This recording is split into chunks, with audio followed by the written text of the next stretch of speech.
அம்பாள் தன்னோடு சேர வேண்டும் என்று சுவாமி விரும்பினார்.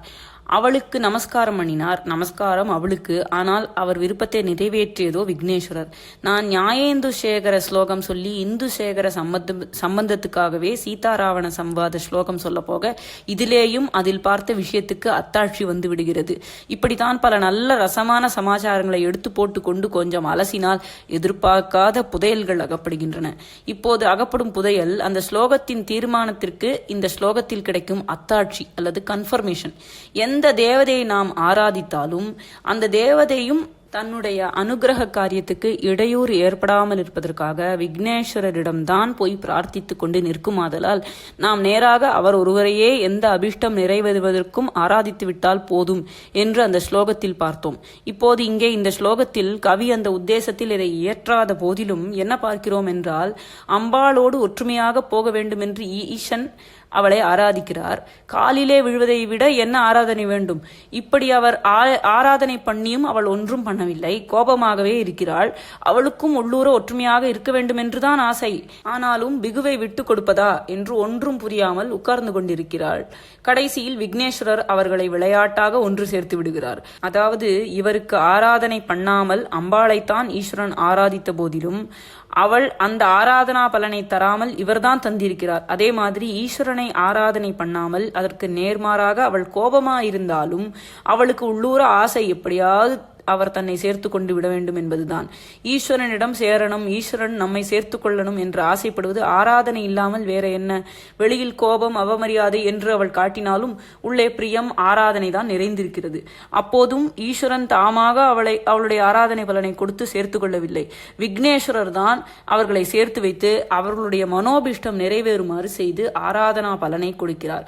இதனால் இவரே எந்த பலனும் தரவல்லவர். இவர் ஒருத்தரை நாம் ஆராதித்தாலே போதும் என்று கன்ஃபார்ம் ஆகிவிடுகிறது அல்லவா? மனுஷர்களான நாம் தேவர்களிடம் பெறக்கூடிய அபிஷ்ட பூர்த்திகளுக்காக விக்னேஸ்வரரை பிடித்துவிட்டால் போதும் என்று அந்த ஸ்லோகம் காட்டிற்றென்றால், இந்த ஸ்லோகமோ இன்னும் மேலே போய் தேவர்களுக்குள் உச்சியிலே இருக்கப்பட்ட பரமேஸ்வர தம்பதியுமே தங்களுக்குள்ளே ஒரு விருப்பத்தை நிறைவேற்றிக் கொள்வது கூட இவருடைய சகாயத்தால் தான் முடிகிறது என்று காட்டுகிறது. குழந்தை விளையாட்டாக அவர் அந்த பெரிய காரியத்தை பண்ணிவிடுகிறார். சகாயம் பண்ண வேண்டும் என்று அவர் உத்தேசித்ததாக கூட காட்டிக்கொள்ளாமல் இவர் என்னமோ விளையாடினார், அப்பா அம்மா ஒன்று சேர்ந்து விட்டார்கள் என்று நினைக்கும் விதத்தில் பண்ணிவிடுகிறார்.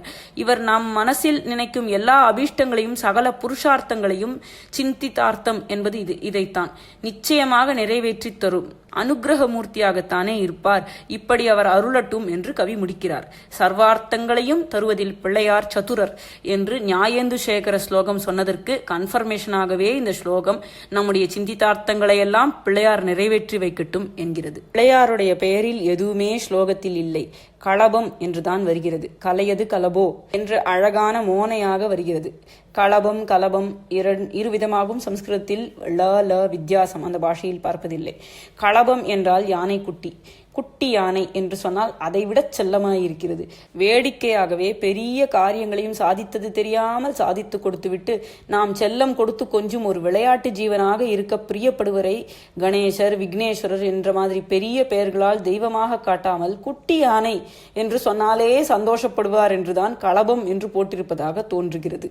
இப்ப ஆச்சாரியா ஔவையார் எழுதின விநாயகர் அகவலை பற்றி கொஞ்சம் எழுதுறா. நிறைய இதை பற்றி வேற இடங்கள்ல சொல்லியிருக்கா. இந்த இடத்துல சின்னதாக அந்த களபம் வார்த்தைக்காக சொல்றா.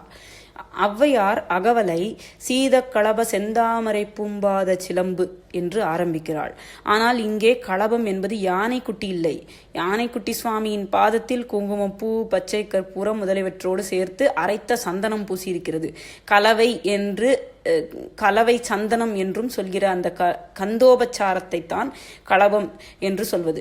இங்கே அகவலில் அதுதான் அர்த்தம். பெரிய யோக மூர்த்தியாக அத்வைத ஞான மூர்த்தியாக பிள்ளையாரை ஸ்துதித்து அவ்வை பண்ணியது இந்த அகவல். அதனால் இதிலே பால லீலாபிராமனாக விளையாட்டு பண்ணும் குட்டி யானையாக அவரை சொல்ல முடியவில்லை. அகவல் அறிந்தவர்களிடம் சிறிது உரையாடிவிட்டு நடுவில் ஏதோ அகவலை பத்தி பேசுறா ஆச்சாரியா. அதுக்கப்புறம் இந்த வார்த்தையெல்லாம் சொல்றா. அற்புதம் நின்ற கற்பக களிரே வித்தக விநாயகா என்றெல்லாம் அவரை உயர்ந்த ஸ்தானம் கொடுத்துதான் அவ்வை கூப்பிடுகிறாள். யோக சாஸ்திர ரகசியங்களை சொல்ல வந்த நூலில் அவரை அப்படி காட்டுவதுதான் ஔச்சித்யம். ஆனாலும் குட்டி யானையாக அவர் விளையாடிக் கொண்டிருப்பதையும் கொஞ்சம் கோடியாவது காட்டாமல் விடக்கூடாது என்று அவளுக்கு இருந்திருக்கும் போல் இருக்கிறது.